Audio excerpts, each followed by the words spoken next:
جناب عبداللہ شاہ غازی کے حضور تعزیت پہ، جو میرے اور آپ کے شہر میں موجود ہیں، ہمارے پڑوس میں ہے۔ اللہ کا کتنا بڑا احسان ہے میرے اور آپ کے شہر میں اس شہزادے کو بھیجا جو ہمارے سامنے ان کے چچا کی تعزیت کے لیے آج ہم یہاں جمع ہوئے ہیں۔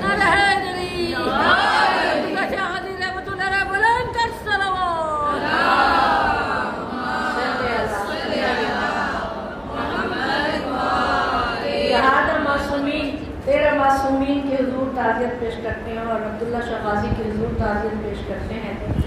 امام کی شہادت کی آج 15 شوال ہے، اور سرنامہ کلام کے لیے میں نے سورہ رحمان کی ابتدائی آیات کی تلاوت کا شرف حاصل کیا کہ الرحمن اس کی رحمانیت ہے اللہ کی، کہ جس نے قرآن کا علم دیا، انسان کو خلق کیا اور اسے بیان کرنا سکھایا۔ جس امام کے تذکرے، جن امام کے تذکرے کے لیے آج ہم یہاں جمع ہیں، ان کو جعفر صادق کہتے ہیں۔ درود بھیجیے۔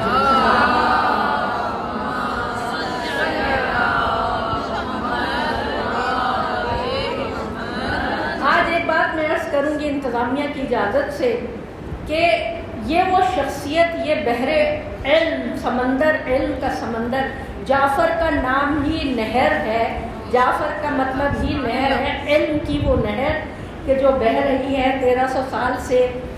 ان کے تذکرے کے لیے سال میں صرف 2 محفلیں جو ہے نا وہ کافی نہیں ہیں۔ ایک محفل آج ان کی شہادت کی، اور ایک 17 ربیع الاول کو ولادت کی جو محفل ہوتی ہے، وہ بالکل کافی نہیں ہے۔ آپ لوگوں کی اجازت سے میں یہاں درخواست اور ایک تجویز پیش کرنا چاہتی ہوں کہ سیمینار ان کے لیے منعقد کیے جائیں۔ سیمینار، کیونکہ امام کے کمالات، امام کے علوم، امام کی خدمات، امام کا جہاد، امام نے جو بھی وقت میسر ہوا اس میں جو امام نے کیا، اس کے لیے یہ 45-50 منٹ کی تقریر بالکل بھی کافی نہیں ہے۔ نہ میں انصاف کر سکوں گی، نہ آپ جو ہے اس غور سے سن سکیں گے، نہ آپ کچھ ایسا خاص حاصل کریں گے۔ انتظامیہ سے درخواست ہے کہ 17 ربیع الاول کو مقرر کیجئے تاریخ سیمینار کی، اس کے آس پاس کوئی ایسے دن رکھے، کم از کم 3 دن کا سیمینار ہونا چاہیے، جس میں امام کی خدمات کو مختلف شعبوں میں تقسیم کیا جائے۔ میری خدمت حاضر ہے، میں اس کو شیڈیول بھی کر کے بتا دوں گی، اور جو لوگ اس میں تحقیق کرنا چاہتے ہیں، جس فیلڈ میں، کوئی فقہ میں کرنا چاہتا ہے، کوئی ادب میں کرنا چاہتا ہے، کوئی علم الاجسام میں کرنا چاہتا ہے، کوئی عرفان میں کرنا چاہتا ہے، کوئی تاریخ میں کرنا چاہتا ہے، کوئی جغرافیے میں کرنا چاہتا ہے، کوئی امام کے شاگردوں پہ کرنا چاہتا ہے، کوئی امام کی جد و جہد پہ کرنا چاہتا ہے، کوئی امام کے زمانے کے جو تاریخی پیچیدہ ترین حالات تھے اس پہ کرنا چاہتا ہے، میری خدمت حاضر ہے۔ 6 مہینے ہیں آپ کے پاس، آپ لائیے، اپنا نام لکھوائیے، کون سے شعبے میں کون سا کام کرنا چاہتا ہے۔ انشاءاللہ اس کو ایسا شاندار سیمینار منعقد کریں گے ربیع الاول میں کہ پھر ہم اپنے بھائیوں کو بھی بلائیں گے، اہل سنت کو بھی بلائیں گے۔ وہ پیاسے ہیں، وہ تشنا ہے، ان کو بتائیے، اپنے دروازے کھول دیجیے ان کے لیے، ان کو بلائیے، بتائیے ہمارے پاس اتنے بڑے بڑے خزانے موجود ہیں، ہم ان خزانوں کو لٹانے کے لیے ہیں۔ ہم تو اس گھرانے کی غلامی کرتے ہیں جو خزانے لٹاتے تھے۔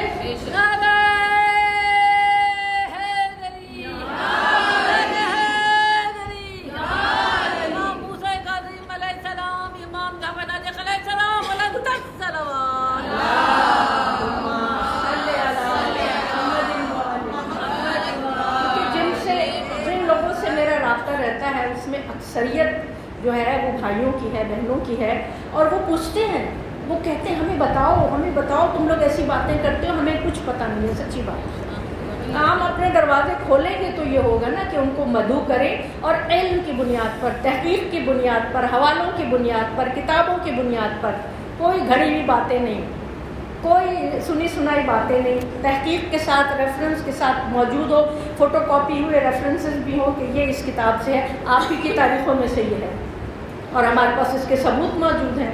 جب غیر مسلم ریسرچ کر سکتے ہیں، سپر مین ان اسلام جو کتاب لکھی، 25 غیر مسلم، 25 وہ جن میں فرینچ بھی ہیں، انگلینڈ کے بھی ہیں، صرف 2 مسلمان ہیں اس میں، وہ انہوں نے سپر مین اسلام لکھ کے مارکیٹ میں کر دی، اور ہم لوگ ابھی تو کچھ بھی نہیں کر پائے۔ تیاری کریں، انشاءاللہ تعالیٰ اس کو آگے بڑھائیں گے۔ درود بھیجیے محمد والے۔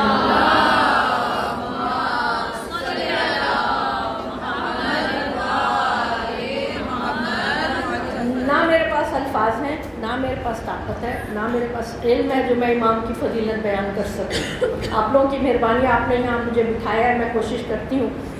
امام نے اپنی زندگی میں 9 بنی امیہ کے فاسق و فاجر بادشاہوں کا سامنا کیا اور 2 بنی عباس کے. اب آپ سوچ لیں 11 وہ بادشاہ جو بدنام ترین, تاریخ کے بدنام ترین بادشاہ, جس میں شرابی, زانی, عیاش, فاسق و فاجر, قاتل, خونی, جو 5 شرعی ہے اگر کسی میں ہونا تو وہ ان بادشاہوں میں تھے سب میں. عبد الملک بن مروان اور ہشام بن عبد الملک اور صفی, عباس صفی اور منصور دوانقی, اور جس کا بھی آپ نام لیں ان کے تو القاب میں ہی یہ سب کچھ شامل تھا. کسی کے لقب میں تھا حمار, گدھا, کسی کے لقب میں تھا دوانقی, کنجوس, پیسے کو دانتوں سے پکڑنے والا, کسی کے لقب میں تھا خون بہانے والا, کسی کے لقب میں تھا فاسق, کسی کے لقب میں تھا فاجر. اچھا, یہی وجہ تھی کہ مسلمانوں کی بدنصیبی یہ رہی کہ اس قسم کے بادشاہوں کو خلیفہ تسلیم کیا تو آج تک وہی مینٹیلٹی ہے کہ جو بھی اطیعوا اللہ و اطیعوا الرسول اولو الامر منکم, تو وہ جو بیٹھے ہیں نا آج کل میرے اور آپ کے حکمران, جاؤ ان کی کرو اطاعت. یہی وجہ ہے کہ عالم اسلام اس قدر تباہی اور اس قدر تنزلی کی تہ تک پہنچ چکا ہے. کوئی کانسیپٹ ہی کلیئر نہیں ہے نا خلافت کا اور حکومت کا اور بادشاہت کا. امام نے 11 بدقماش, بدماش, عیاش, ملاؤنوں کے مقابلے میں قیام کیا ہے. کوئی معمولی بات نہیں ہے. 11 بادشاہ, یہی وہ بادشاہ جس میں آپ لوگ سنتے ہیں نا قصیدہ فرزدق, ہشام ابن عبد الملک جب وہ حجر اسود کو چومنے کے لیے جا رہا تھا تو اس کو جگہ نہیں ملی, تھک کے بیٹھ گیا. امام زین العابدین علیہ السلام ادھر سے آئے تو مجمع تائی کی طرح چھٹ گیا.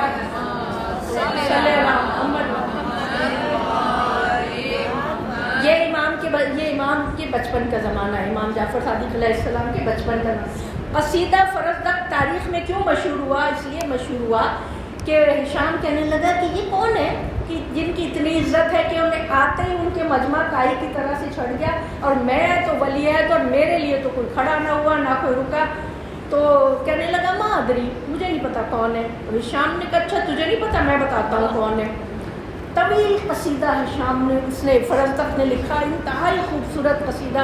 اس وقت میں تفصیل سے بیان نہیں کروں گی, لیکن میں صرف یہ بیان کر رہی ہوں کہ امام کی زندگی ایسے خبیثوں کے درمیان گزری, بچپن سے لے کے اور اخیر عمر تک.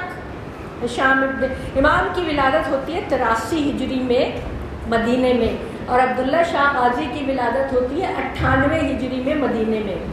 15 سال چھوٹے تھے صرف. امام کے ہم اثر تھے, امام کی ساتھ پرورش پائی, امام کی تربیت پائی امام جعفر صادق علیہ السلام کی موجودگی میں, اور دونوں خاندانوں کے چشم و چراغ, وہ حسنی سید وہ حسینی سید. عبداللہ شاہ غازی جو ہیں وہ حسنی سید ہیں. دیکھیے امام حسن علیہ السلام کے بیٹے حسن مثنیٰ جو کربلا میں تھے لیکن زخمی ہوئے, شہید نہیں ہوئے, ان کو بعد کربلا کوفہ لے جایا گیا. جو آپ لوگوں نے اگر میری کتاب پڑھی ہو تو اس میں نے یہ تفصیل سے لکھا ہے عبداللہ شاہ غازی کی سوانح حیات میں. ان کو کوفے لے جایا گیا, وہاں جا کے ان کا علاج معالجہ ہوا, وہ ٹھیک ہو گئے. کربلا کے جہاد میں وہ شریک تھے, ان کے گریٹ گرینڈ فادر عبداللہ شاہ غازی کے, وہ ٹھیک ہو گئے کوفے میں. پھر ان کی شادی ہوئی جناب فاطمہ صغریٰ حضرت امام حسین علیہ السلام کی بیٹی سے. ان کے بیٹے پیدا ہوئے عبداللہ محض, عبداللہ محض کے بیٹے پیدا ہوئے حسن نفس زکیہ, نفس زکیہ کے بیٹے ہیں عبداللہ شاہ غازی, صرف چوتھی نسل سے. نعرہ حیدری, نعرہ حیدری, امام حسن علیہ السلام, عبداللہ شاہ غازی رحمۃ اللہ علیہ بلند سر صلوات.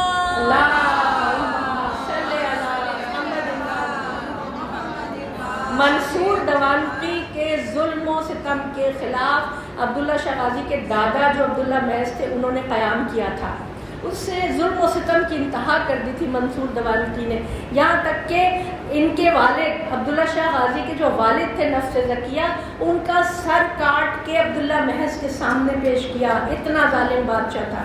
اس وقت عبداللہ شاہ غازی کو ادھر سندھ کی طرف بھیج دیا گیا تھا کیونکہ اتنا ظلم تھا. سادات کے خون کے پیاسے تھے یہ لوگ, تو عبداللہ شاہ غازی سندھ کی طرف آ گئے تھے اور ان کے ایک جو چچا تھے وہ مصر کی طرف چلے گئے تھے، ان کو بھی قتل کر دیا تھا۔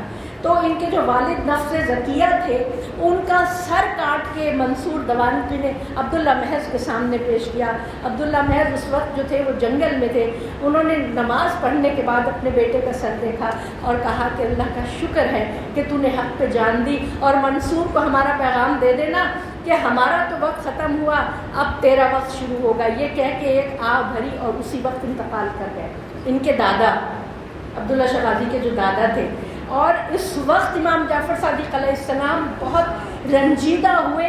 وہ اتنے ظلم و ستم کا زمانہ تھا، اتنا پراشور زمانہ تھا کہ وہ جا کے ان سے تعزیت بھی نہیں کر پائے، اتنے جاسوس مقرر تھے، اتنا ظلم و ستم اٹھایا اہل بیت نے، تعزیت بھی نہیں کر پائے۔ جناب یہ ہم عصر تھے، ایک ساتھ پلے بڑے، اور عبداللہ شاہ غازی کی شہادت ہوئی ہے 151 ہجری میں، امام جعفر صادق علیہ السلام کی شہادت ہوئی ہے 148 ہجری میں، صرف 3 سال کا فرق ہے۔ وہ یہاں شہید ہوئے، وہ مدینے میں شہید ہوئے۔ اتنے قریب ہیں یہ ایک دوسرے سے، اتنے قریب ہیں۔ اور الحمدللہ مملکت پاکستان کا یہ خوش قسمتی ہے کہ کراچی میں عبداللہ شاہ غازی اور لاہور میں بی بی پاک دامنہ بھی کسی دن وقت ہوا انشاءاللہ ایک الگ سے مجلس رکھی ہے، اس کے اوپر میں آپ کو ایسی ایسی باتیں بتاؤں گی جو ابھی تک ہم نے سنی نہیں ہوں۔ اہل بیت کی خواتین نے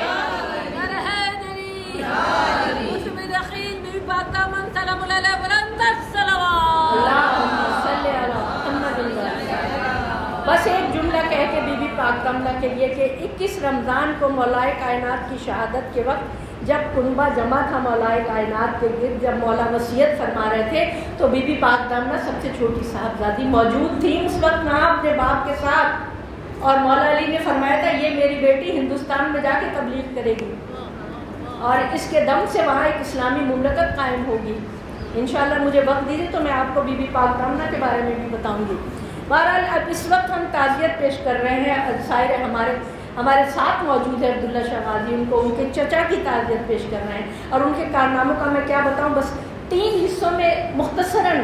مجاہد، عالم اور پولیٹیکل سائنس کے ایکسپرٹ۔ مجاہد یہ تھے کہ جو جد و جہد امام نے اپنی زندگی میں جاری رکھی، وہ جو جد و جہد مولا علی نے شروع کی تھی، وہ جو جد و جہد امام حسن علیہ السلام نے صلح کی صورت میں دنیا کے سامنے رکھی تھی۔ دیکھیں ہم لوگ تاریخ کا صحیح مطالعہ کرتے نہیں ہیں، اور تاریخ کی جو پیچیدہ حقیقتیں ہیں، جو وہ حکمرانوں کی جو بدماشیاں اور ان کے جو آج کل کے جو حالات آپ دیکھ رہے ہیں نا، کچھ مختلف نہیں ہے، اس سے زیادہ تھا اس وقت زمانے میں۔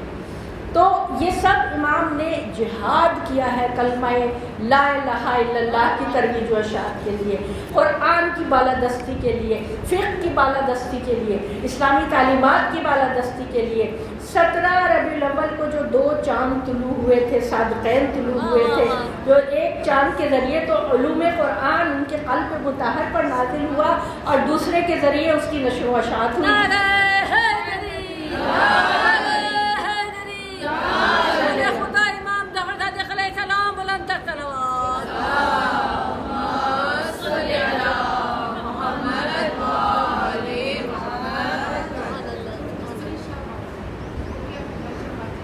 وہ میں آپ کو بعد میں بتاؤں گی، کتاب میں بتاؤں۔ تو جو 17 ربیع الاول کو ہوا نا، تو دونوں صادقین، قرآن نے کیا کونوا مع الصادقین، سچوں کے ساتھ ہو جاؤ۔ اچھا، ان کے ساتھ جو صادق کا لقب ہے وہ قصداً جان بوجھ کے کیا جاتا تھا، جان بوجھ کے لیا جاتا تھا۔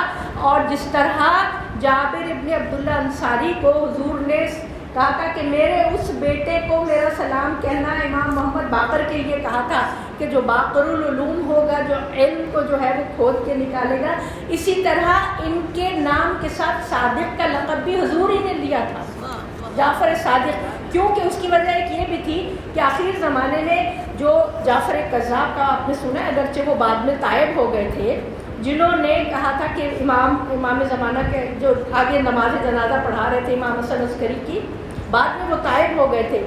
تو اچھا، اور جعفر کے نام میں کنفیوژن تھی، اس لیے ان کو بار بار جعفر صادق کہا جاتا ہے۔ امام جعفر صادق علیہ السلام کی والدہ جناب ام فروا قاسم ابن محمد ابن ابی بکر کی بیٹی تھی۔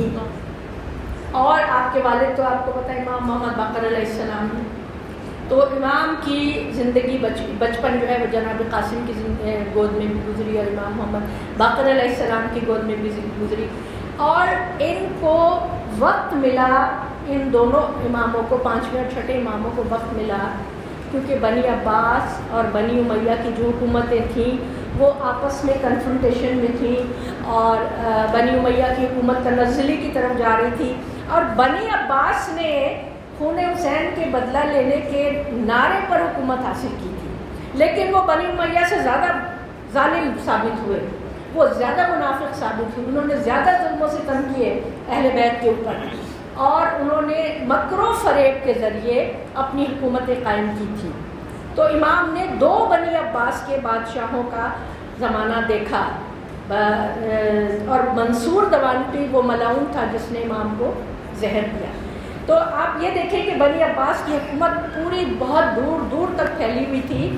مجاہد ہونے کی حیثیت سے امام کا سب سے بڑا یہ کارنامہ تھا کہ آپ نے علوم کی نشر و اشاعت کر کے پوری سلطنت اسلامیہ میں جہاں جہاں بنی عباس کی، یہ بھاولپور تک امام بنی عباس کی حکومت تھی، ہمارا جو آج کا بھاولپور ہے نا، یہاں تک بنی عباس کی حکومت تھی، اور نیچے افریقہ تک اور یورپ اور کہاں کہاں تک حکومتیں تھیں، بہت جگہ. ہارون رشید کی جو حکومت تھی 44 ملکوں پر پھیلی ہوئی تھی، 44 ملکوں پر پھیلی ہوئی تھی. اور جب اس نے امام کو بلایا، امام موسیٰ کاظم علیہ السلام کو، کہ میں آپ کو فدق واپس کرنا چاہتا ہوں، تو ذرا مجھے فدق کا حدود اربہ بتا دیجئے. تو جب امام نے حدود اربہ بتایا کہ وہاں سے آرمینیا سے لے کے اور وہاں تک، اور وہاں سے لے کے ازبکستان سے لے کے اور مصر تک، اور مصر سے لے کے اور افغانستان سے وہاں، وہ کہنے لگا یہ تو ساری حکومت ہی آپ کی ہو گئی، آپ ہی لے لیجیے، میں بیٹھ جاتا ہوں. یہ شکل یہ دیکھ کے تو ہارون رشید کا چہرہ نیلا پڑ گیا. ان کے علوم و فضل کو دیکھ کر جو بادشاہ تھے وہ اتنے ڈر جایا کرتے تھے کہ وہ پھر دل میں سوچنے لگتے تھے ان کو ہم شکست تو دے نہیں سکتے، ان کا کسی نہ کسی طرح خاتمہ کیا جائے. یاد رکھیے کربلا کے بعد معصومین نے قیام نہیں کیا ہے، کسی بادشاہ کی جرأت نہیں تھی کہ ان سے بیعت طلب کرتا، لیکن ان کی جڑیں کاٹنے میں مصروف رہتے تھے اور ان کو نیچا دکھانے. اس حوالے سے اپنے درباروں میں طرح طرح کے، کسی ہندی کو، کسی زندیق کو، کسی عیسائی کو، کسی یہودی کو، کسی دہریے کو، اپنے وقت کے بڑے بڑے علماء کو بلایا کرتے تھے مناظرے کرانے کے لیے. کہتے ہیں کہ منصور نے اچھا ایک بات آپ کے سامنے عرض کروں، امام ابو حنیفہ امام کے شاگرد تھے. 2 سال امام ابو حنیفہ نے امام جعفر صادق علیہ السلام کی شاگردی کی ہے. اور شبلی نعمانی لکھتے ہیں یہ لکھتے ہیں کہ امام ابو حنیفہ نے کہا کہ وہ 2 سال جو میں نے ان کی غلامی میں گزارے، اگر یہ نہ ہوتے تو میں ہلاک ہو گیا ہوتا. امام جعفر صادق علیہ السلام عبداللہ شاہ غدیر رحمۃ اللہ علیہ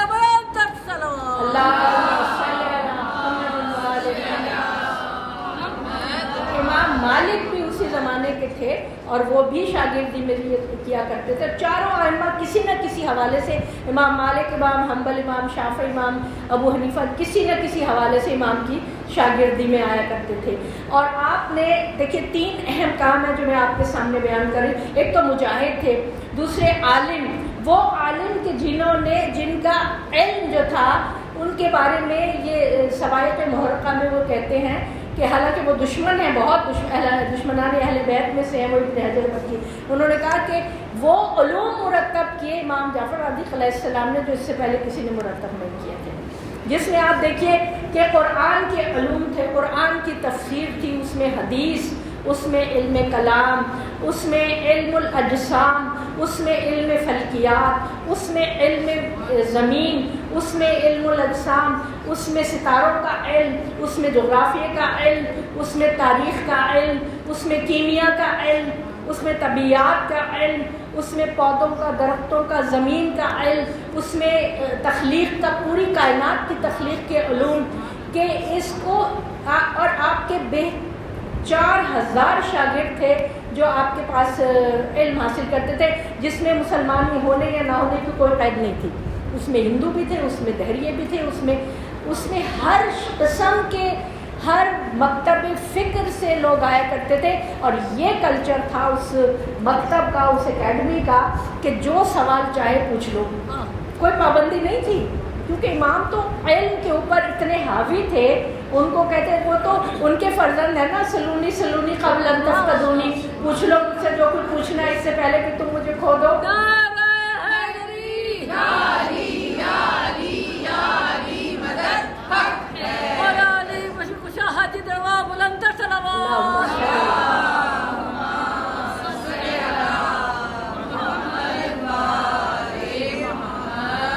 سرنامہ کلام کے لیے اسی لیے جس تلاوت آیت کی تلاوت کا شرف میں نے حاصل کیا وہ علم القرآن سے ہے، الرحمن علم القرآن خلق الانسان علم القرآن سکھایا، تو قرآن تو ختمی مرتبہ تک میں ساتھ لے کر آئے، اور وہ پورا کا پورا علی کے سینے میں اتار دیا، اور پھر وہ بعد میں سینہ بسینہ جو ہے وہ چلتا رہا۔ اب ہمارے بارے میں جب تشریف لائیں گے تو وہ پھر وہ قرآن ہمارے سامنے لے کر آئیں گے اپنی، یہ وہی قرآن ہے جو میرے اور آپ کے سامنے ہے، لیکن اس کی کمال تشریح تفسیر جو حضور نے فرمائی تھی اس کے ساتھ ہمارے سامنے آئے گی۔ الحمدللہ مکتب اہل بیت ہم لوگ اس کو مضبوطی سے تھامے ہوئے ہیں، ہم تفسیر انہی سے لیتے ہیں، اور امام کے جو اقوال ہیں بے ہر شعبے سے متعلق امام کے اقوال ہیں، امام جعفر صادق علیہ السلام کے شعبہ سیاسیات سے متعلق، آپ کے شعبہ اخلاق کے متعلق ہیں، کاروبار کے متعلق ہیں، تعلقات کے متعلق ہیں، عبادات کے متعلق ہیں، نماز روزے کے متعلق ہیں، اور علم کے متعلق ہیں، اور پولیٹیکل سائنس کے متعلق ہیں۔ جو آپ نے یہ فرمایا کہ جو عالم اپنے زمانے کے حالات سے باخبر رہتا ہے اس پر بدبختیاں ہجوم نہیں کرتی۔ ہر عالم کو چاہیے کہ اپنے کرنٹ افیئرس سے وہ اویئر رہے اور وہ جانتا رہے۔ جیسے اگر آج کے زمانے کا کوئی عالم ہے تو اس کو یہ پتہ ہونا چاہیے کہ یہ آرٹیفیشل انٹیلیجنس کیا ہے، اس کے کیا کیا سور ہے، اس کے کیا کیا دائرے ہیں، اس کے کیا کیا کہاں کہاں تک یہ پہنچ رہی ہے، کچھ نہ کچھ اس کا علم ہونا چاہیے۔ اس کے علاوہ امام نے فرمایا فقہ کا علم حاصل کرو، میرا بس چلے تو میں اپنے جاننے والوں کے سر پہ ضرب لگاؤں علم فقہ حاصل کرنے کے لیے۔ اتنا اہم ہے علم فقہ۔ اور کون سا علم فقہ؟ ضروری نہیں کہ میں اور آپ مجتہد ہو جائیں، نہیں، ہم نہیں ہو سکتے مجتہد، سچی بات ہے۔ اس حوالے سے تو ہمارا ادارہ اجتہاد بہت شاندار ہے الحمدللہ، اور بڑے بڑے وہ مجتہدین موجود ہیں جو 50 سال اسٹڈی کرتے ہیں اور پھر وہ اجتہاد کی ڈگری حاصل کرتے ہیں اور فتوے دیتے ہیں۔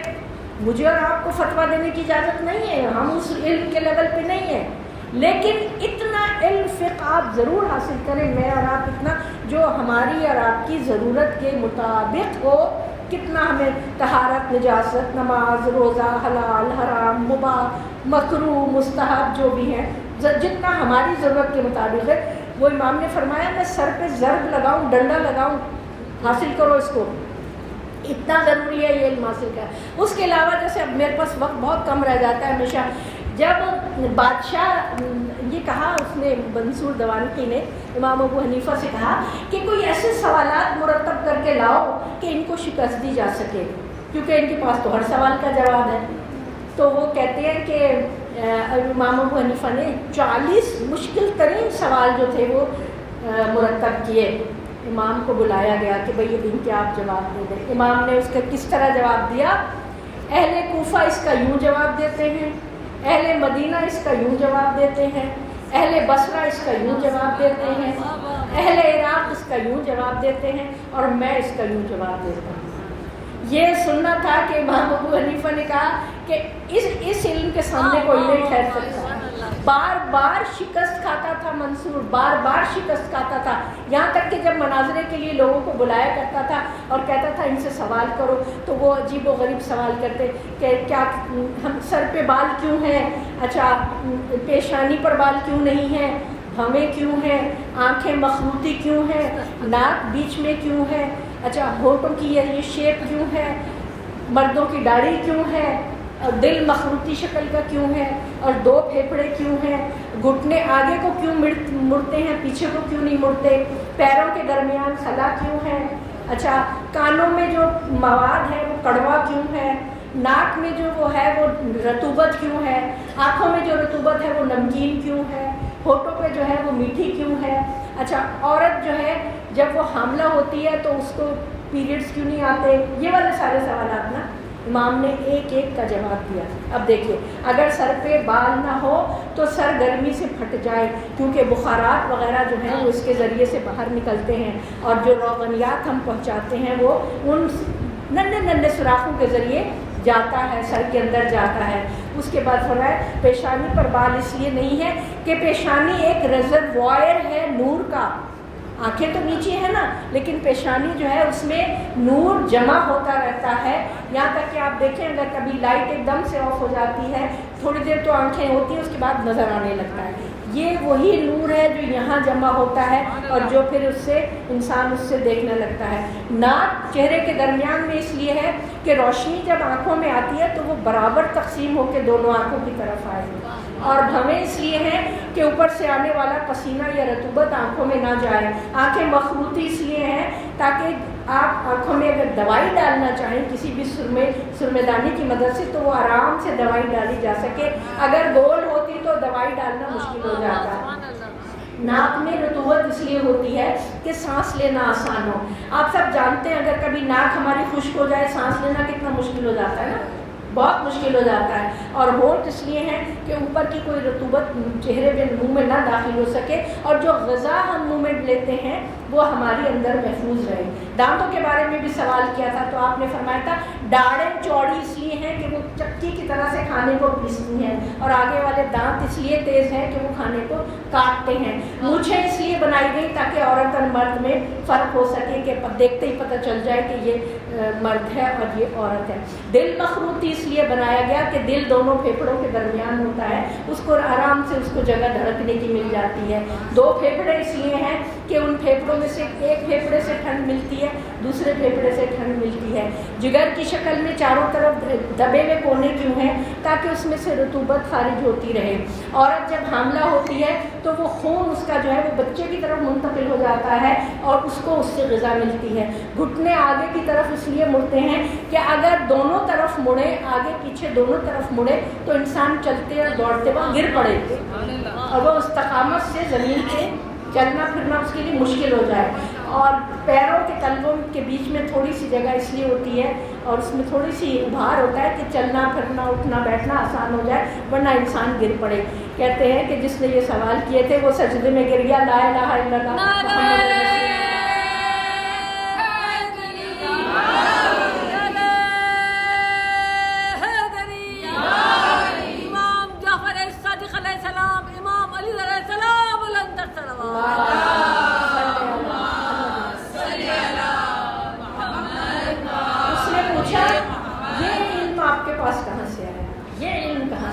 دیکھیے اب اس سے میڈیکل سائنس نے اتنی ترقی کر لی ہے، اس وقت جو ہے وہ ظاہری بات ہے۔ اچھا پھر فرمایا کہ تجھے پتہ ہے کہ یہ انڈا جو ہوتا ہے نا، مرغی کا انڈا، یہ ایک قلعے کی طرح سے ہے نا، اس کے اندر ایک سفیدی ہے ایک اندر زردی ہے، اس کے اندر نہ کوئی جا سکتا ہے نہ اس کے اوپر کوئی کچھ کر سکتا ہے۔ اس کے اندر انڈے کو بچے سے بچہ کون بناتا ہے؟ وہ تخلیق خدا کے اوپر توحید مفضل کی جو کتابیں اگر آپ اٹھا کے دیکھیں 3-4 جلدوں میں کتابیں ہیں جس میں امام نے توحید کے اوپر ان کا اپنے صحابی مفضل کو جو لیکچرز دیے ہیں اور تخلیق کائنات کے ہر چیز کو اٹھا کے اس سے ثبوت دیے ہیں، کہ یہ کون کرتا ہے، یہ بتا انڈے کے اندر سے یہ جو سفیدی اور زردی ملا کے بچہ کون بناتا ہے، اس کے انسان کی تخلیق جو ہے جیسے وہ کس طرح نطفہ ہوتا ہے، پھر وہ مضغہ بنتا ہے، پھر وہ علقہ بنتا ہے، پھر وہ بچہ بنتا ہے، پھر وہ پوری تفصیلات اس کے حوالے سے موجود ہیں جو سائنسدان آج تک اس پر ریسرچ کر رہے ہیں۔ امام نے جو ان کی تفصیلات بیان کی ہے، جب پوچھا کہ یہ علم آپ کے پاس کہاں سے آیا، یہ علم لدنی ہے جو میرے جد امجد کو عطا ہوا تھا اور ان سے ہوتا ہوتا ہم تک یہاں تک پہنچا ہے۔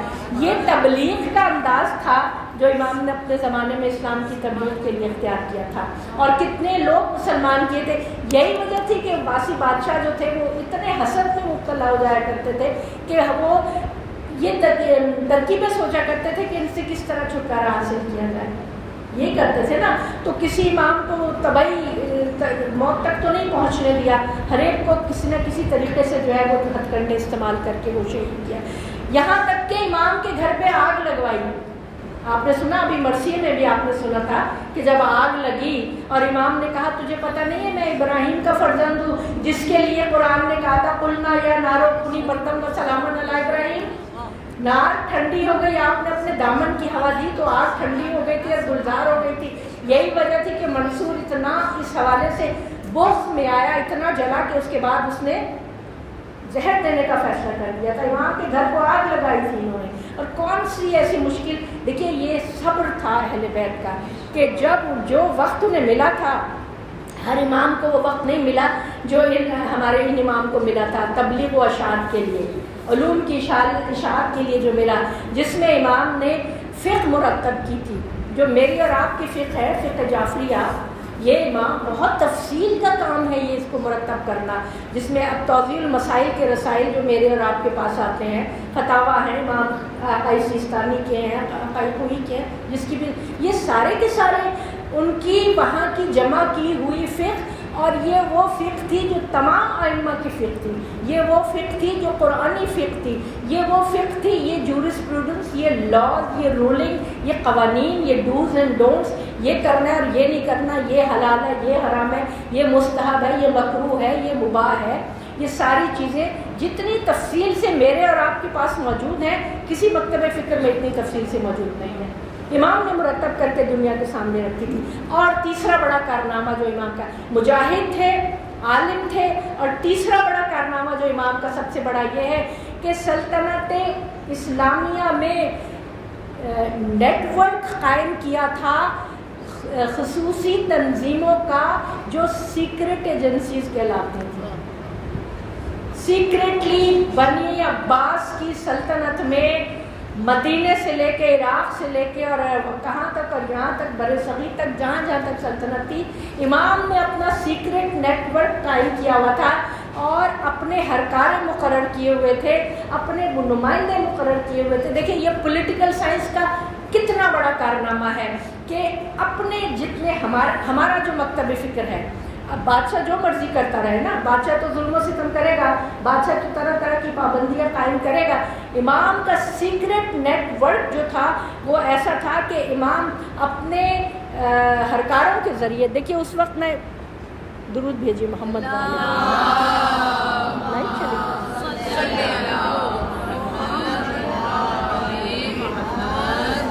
امام جعفر صادق علیہ السلام بلند صلوات.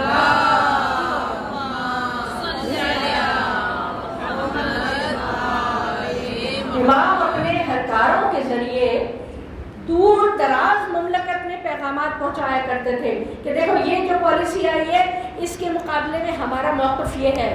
اویئر رکھتے تھے لوگوں کو, اپنے شیعوں کو اس حوالے سے ان کو مکمل طور سے آگاہ رکھتے تھے اور ان کی تنظیم کیا کرتے تھے, ان کو گروپوں میں ان کو ایک دوسرے کے ساتھ جوڑ کے رکھتے تھے. اور یہی وجہ تھی کہ جب جوڑ کے رکھا تو آخر وقت میں جب 7ویں 8ویں 9ویں امام کا وقت آیا تو بادشاہوں کو تو یہ بہت زیادہ خوف ہو گیا تھا کہ یہ تو ہمارے سلطنت کا تختہ الٹ دیں گے, اتنے مضبوط ہو گئے ہیں. کیسے مضبوط ہوئے تھے؟ اسی طرح تو مضبوط ہوئے تھے نا کہ امام نے وہ نیٹ ورک قائم کر کے حکومت کی بنیادیں ہلا دی تھی اور ان کو صحیح علم پہنچا کے, قرآن کا صحیح علم, پیغمبر کا صحیح علم پہنچا کے حکومت کی بنیادیں ہلا دی. درود بھیجے محمد.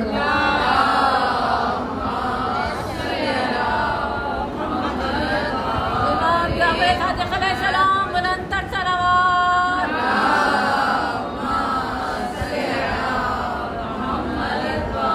جہاں تک علوم کا تعلق ہے, میں نے تھوڑا سا آپ کے سامنے گنوایا جو علوم امام نے جن کی جو مرتب کیے تھے, اور جو امام کی اکیڈمی تھی, جو انٹرنیشنل اکیڈمی تھی جو اس میں پڑھائے جاتے تھے اور جس میں کھلا دعوت عام تھی, فکر کے سب کو سوال کرنے کی اجازت تھی, سب کو تھا.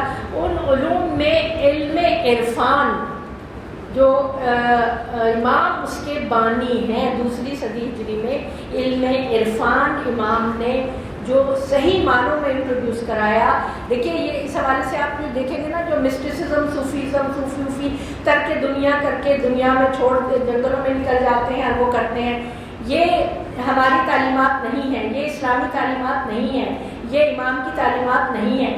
امام نے پریکٹیکل علم عرفان کو انٹروڈیوس کرایا تھا، اور اس آئے قرآن کے تحت کہ جس میں ہے نا کہ یعلمہم الکتاب والحکمہ، کتاب اور حکمت کی تعلیم دیتا ہے وہ پیغمبر، تو حکمت کے تحت عرفان کو امام نے دنیا کے ساتھ سامنے رکھا کہ عرفان وہ ہے کہ ضروری نہیں ہے کہ تم ترک دنیا کر دو، تم بیوی بچوں کو چھوڑ دو، جنگلوں میں نکل جاؤ، کمانا کھانا چھوڑ دو، یا اپنے آپ کو تکلیفیں دو، اذیت دو، نہیں، تمام زندگی کے مصروفیات کے باوجود، تمام فرائض ادا کرنے کے باوجود، اپنے رزق کمانے کے باوجود، بیوی بچوں کے ساتھ رہنے کے باوجود، تمام سوسائٹی میں اپنا رول ادا کرنے کے باوجود اپنا تعلق اللہ سے قائم رکھو. جیسے کہ حدیث ثقلین میں ہے، انی تارک فیکم الثقلین کتاب اللہ و عترتی، میں تمہارے درمیان دو کرم قدر چیزیں چھوڑے جا رہا ہوں، ایک اللہ کی کتاب، ایک میرے عترت اہل بیت، ان دونوں سے تم متمسک رہو گے تو تم جنت میں پہنچ جاؤ گے. جب یہ جنت میں حوض کوثر پہ یہ مجھ سے ملیں گی تو تم ان کے ساتھ جنت میں آ جانا. یہ والا عرفان. دوسرے کون سا امام نے علم و ادب کی بڑی تعریف کی ہے. یہ دیکھیے عام طور پہ ہم کیا سمجھتے ہیں کہ جو لٹریچر ہے، ادب جو ہے، اس کا تعلق دین سے نہیں ہے. امام جعفر صادق علیہ السلام نے فرمایا جو تعریف درود محمد والا، ادب کی کیا تعریف فرمائی؟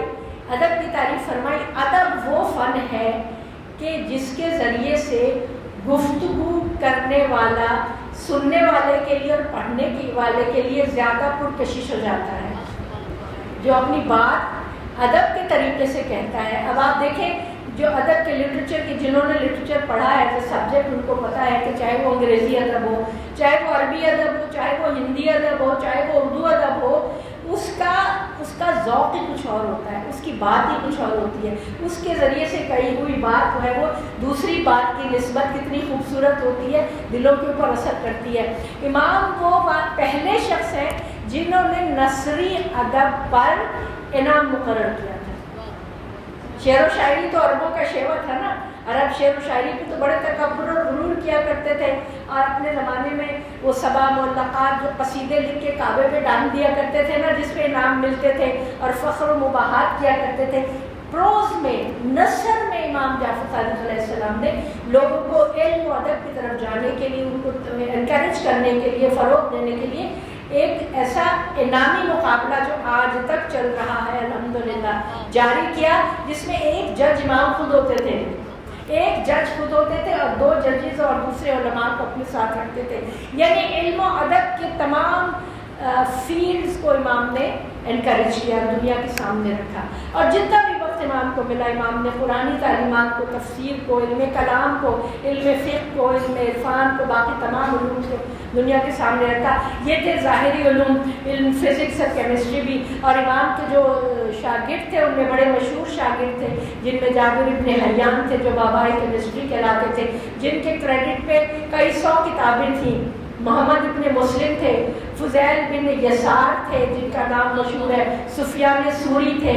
اس کے علاوہ ایک دیکھیے بڑی دلچسپ بات ہے، جیسے حضور صلی اللہ علیہ وسلم کے اصحاب میں جناب سلمان فارسی، جن کو سلمان محمدی کہتے ہیں، ان کا تعلق عجم سے تھا. حالانکہ وہ دور دراز کے تھے، عجم کے تھے، لیکن ان کو کیا کہا حضور نے کہ یہ منا اہل البیت، میرے اہل بیت میں سے ہیں، کیونکہ وہ اتنے زیادہ علم کے پیاسے تھے اور اتنے زیادہ شوق سے حضور کے ساتھ بیٹھتے تھے. اسی طرح امام جعفر صادق علیہ السلام کے زراح بن آیون جو تھے وہ کرسچن روم سے تھے، ان کا تعلق تھا. یہ شاگرد امام کے بہت قریب تھے، جنہوں نے امام سے بہت زیادہ قصب فیض حاصل کیا.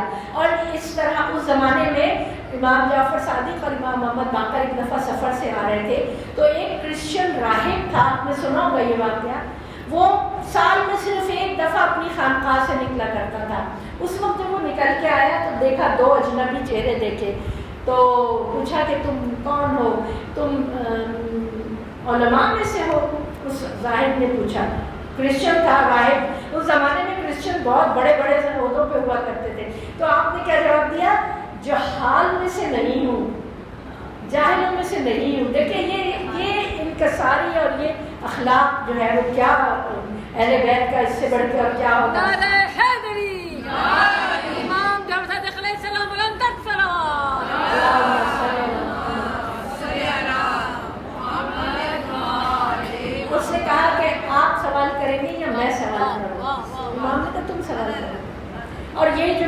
سامنے بھی سوال کیے، انہی میں سے کچھ سوالات اس نے کیے تھے. امام نے ایسے ایسے جواب دیے کہ اس راہب نے کہا کہ آج کے بعد سے تم لوگ میرے پاس مت آنا سوال پوچھنے کے لیے، ان کے سامنے جانا، کیونکہ یہ عالم ہے، یہ اپنے زمانے کے وہ عالم تھے. اچھا، ان کے جو شاگرد تھے نا وہ کیا کہا کرتے تھے؟ ہم نے علم کے مالک سے حاصل کیا ہے. ادب احترام کے بارے نام نہیں لیتے تھے، علم کے مالک سے حاصل کیا. درود بھیجیے.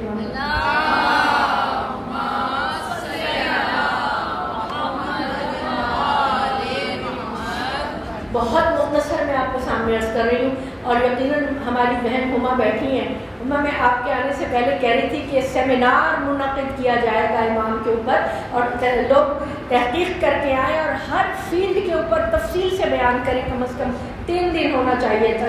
ہم لوگ حق ادا نہیں کر سکتے. بس میں اب یہاں آپ کے سامنے عرض کروں کہ امام نے فرمایا اس کے علاوہ عندنا غابض، ہمارے پاس جو ہے وہ غابض ہے. کیا ہے؟ آنے والے زمانے کا علم. اب جو ہے یہ علم کی وہ قسمیں ہیں جو کسی کے پاس نہیں ہے. باقی سائنس بڑی ترقی کر رہی ہے نا، لیکن امام نے کہا کہ ہمارے پاس آنے والے زمانے کا علم بھی ہے. عندنا مزبور، پچھلے زمانے کا بھی علم ہے. اب دیکھیں وہ والی ساری جب قرآن کی تفسیریں بیان ہوتی تھیں تو پوچھیں کہ اچھا تو اس وقت جو ہے وہ خضر نے یہ کیا کیا تھا، اس وقت یوسف علیہ السلام کے ذہن میں کیا آیا تھا، اس وقت جو ہے وہ موسیٰ علیہ السلام نے. تو ائمہ معصومین نے جو تفسیریں بیان کی ہیں اسی علم کی بنیاد پہ کی ہیں. یہ علم عطا ہوا ہے اللہ کی طرف سے. پھر کیا فرمایا کہ عندنا حمر، ہمارے پاس وہ والا ہے صلاح موجود ہے، ہمارے پاس ہتھیار موجود ہے. حضور صلی اللہ علیہ وسلم کی جو جنگیں تھیں، جو غزوات تھے، جو آپ کے اسلحہ تھا، وہ سب کا علم بھی ہمارے پاس موجود ہے. عندنا ابیضن، ابیض وائٹ کو کہتے ہیں، سفید کو کہتے ہیں، امن کا نشان ہے، جس میں توریت، انجیل، زبور اور تمام صحائف، صحف ابراہیم و موسیٰ جن کا سورہ اعلیٰ میں ذکر ہے نا، وہ تمام علم ہمارے پاس ہے. پھر آپ نے کیا فرمایا؟ متوسمین، ہم لوگوں کے دلوں کے حالات پڑھ لیتے ہیں. تمہارے ذہن میں جو ہے آپ نے دیکھا ہوگا اس طرح بہت مثالیں موجود ہیں جو دلوں میں ہوتا تھا، امام بتا دیا کرتے تھے. اور یہ تمام ائمہ کے ساتھ یہ ہے. کسی نے اس کا اظہار کیا، کسی نے اس کا کم اظہار کیا، کسی نے زیادہ اظہار کیا. اچھا، پھر کیا فرمایا؟ ہم فرشتوں کو دیکھے بغیر اس کی آوازیں سنتے ہیں. فرشتوں کو دیکھے بغیر ان کی آوازیں سنتے ہیں. ہم تمہارے دلوں کے حالات جان لیتے ہیں. پھر کیا فرمایا کہ ہمارے پاس وہ تمام علم موجود ہے جو آنے والے وقت تک، قیامت تک کے لیے پوری دنیا میں جو کچھ ہونے والا ہے، کون بادشاہ بنے گا، کون سلطنت آئے گی، کس کو زوال ہوگا، وہ بھی ہمارے پاس ہے. پھر اس کے بعد فرمایا جامعہ، ہمارے پاس وہ علم ہے کہ جس میں انسان کی جتنی ضرورتیں ہیں اس کے متعلق ہدایات ہیں، وہ بھی ہمارے پاس موجود ہے. تو اسی لیے تو جو اللہ تعالیٰ نے فرمایا نا کہ جو ہم نے تمہارے پہ انعام نازل کیا ہے تم اس کی قدر کرو، تو یہ انعام ہے نا، یہ اہل بیت ہمارے لیے اتنا بڑا انعام ہے نا. قرآن انعام ہے، اہل بیت انعام ہے ہماری زندگی میں ہدایت کے لیے. اس کے بعد آپ نے یہ فرمایا کہ ہم جانوروں کی زبان بھی جانتے ہیں، منطق طیر بھی جانتے ہیں، حیوانوں کی زبان بھی جانتے ہیں، معافی ضمیر بھی پہچانتے ہیں، زمانوں کا حال بھی جانتے ہیں، ہواؤں کی باتیں بھی جانتے ہیں، ستاروں کی باتیں بھی جانتے ہیں. سب کچھ باتیں مولا علی نے فرمایا تھا نا، زمین کے راستوں سے زیادہ آسمان کے راستے میں جانتا ہوں. تو یہ انہی کے تو فرزند ہے، انہی کے تو فرزند ہے. درود بھیجیے محمد.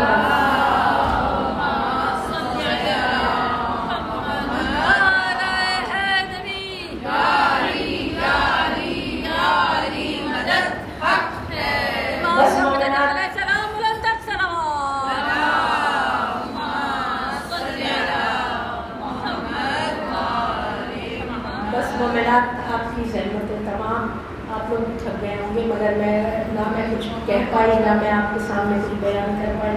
صرف ایک تجویز جو دی ہے انشاءاللہ اس پہ عمل ہوگا کہ علم کے سمندر کو صحیح معنوں میں اس سے کوئی قطرہ حاصل کرنے کے لیے ہمیں تفصیل سے ان سب چیزوں کو کرنا پڑے گا انشاءاللہ تعالیٰ. بس آج کی جو ہم پرسہ پیش کرنے آئے ہیں بی بی سیدہ کو ان کے اسلال کا، کہ بی بی کے سینے میں اتنے زخم ہیں، بی بی کے سینے میں اتنے زخم ہیں، کس کس کا آپ پرسہ دیں گے، کس کا، کسی کو تلوار سے شہید کیا، کسی کو زہر سے شہید کیا.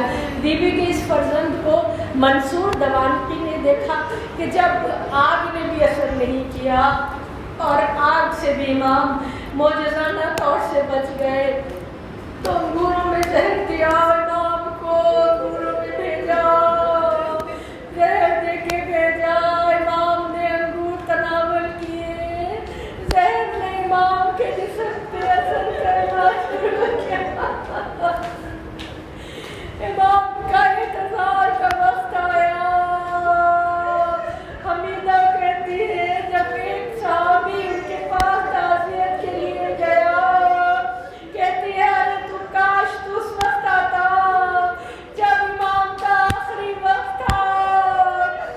امام کی حالت انتظار کی تھی، اتنے نحیف و لاغر ہو چکے تھے کہ جب میں رونے لگی تو کہا مومن کی ہر حالت مومن کے لیے بہترین ہوتی ہے، چاہے اس کے اعضاء کیوں نہ قطع کر دیے جائیں۔ امام نے آخری وقت اپنے سب کو عزیز و اقارب کو بلایا۔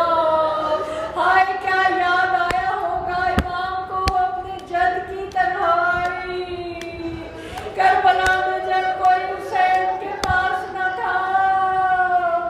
اے تسبیح فاطمہ کے جو دانے بکھر گئے، تسبیح فاطمہ کے جو دانے بکھر گئے، تنہا رہے حسین نمازی گزر گئے، میرا ایمان پاک سب کچھ کر گئے، وہ حمزہ جن سے رشتہ الفت وہ مر گئے، سادات تھے اور ایک دل حق شناس تھا، کوئی نہ وقت عصر نمازی کے پار تھا۔ میرے چلے امام کے ارد گرد ان کے اہل خانہ جمع ہوئے، امام نے اپنے جد کی طرح سے وصیتیں کی، دیکھو میں تمہیں نماز کی تلقین کرتا ہوں، نماز کی اہمیت کو اہم جاننا، وہ ہم میں سے نہیں ہے جو نماز کو کم سمجھے، یہی وصیت جد نے بھی کی تھی۔ پھر امام نے اپنے ایمان میں سے لوگوں کو دینے کی وصیت کی۔ حمیدہ کہتی ہے کہ اپنے اس قاتل کے لیے